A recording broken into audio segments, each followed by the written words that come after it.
Spent $400 on a mural painted on one wall in the nursery. She wanted to debut the finished nursery to everyone at the baby shower, including her husband, who was forbidden to see it beforehand, that had Rayfarty incorporated into it that now needs to be repainted. She also bought herself a birthing gift she'd have my brother-in-law present to her in front of everyone at the hospital. A $900 plus gold bracelet with R-A-E-F-A-R-T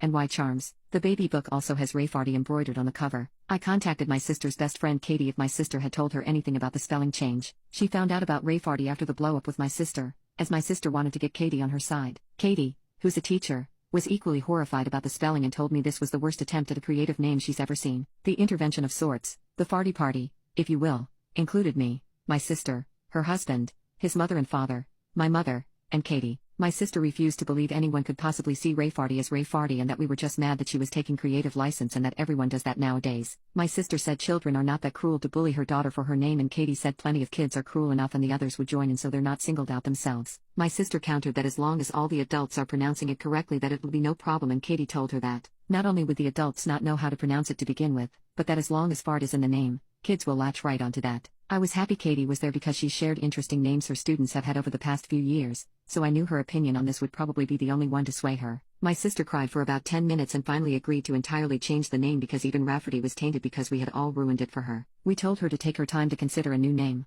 She told us she still wanted to honor my mother, and she suggested she'd combine my mother's first name with her mother-in-law's name and created a name on the spot that included a crass term for a lesbian. When my mother pointed that out, she started crying again and accused us of not letting her be a mom, and her husband suggested we leave it for now and we should all go and give her space. It's been radio silence until my sister texted me a couple of hours ago that she and her husband landed on Theodora and she is absolutely in love with it. She even decided my unborn niece looks like a Theodora in the ultrasounds. She got those creepy 3D ones done where every baby looks like the same copper potato. I replied that that was lovely and that I'm so happy she's happy. It's not my taste, but at least it's not Theodoru or some crap like that. So there you go. My niece has been saved from being called Rayfarty. I'm invited to the baby shower again, and I know this is just a little blip with my relationship to my sister and we'll be fine, but Katie will be taking over as godmother, which is fine by me. I can always be godmother to their next child, who will probably be named something like Taramshu. Thank you all for seeing the same thing I did and letting me know stopping Rayfarty from coming into existence was the right thing to do.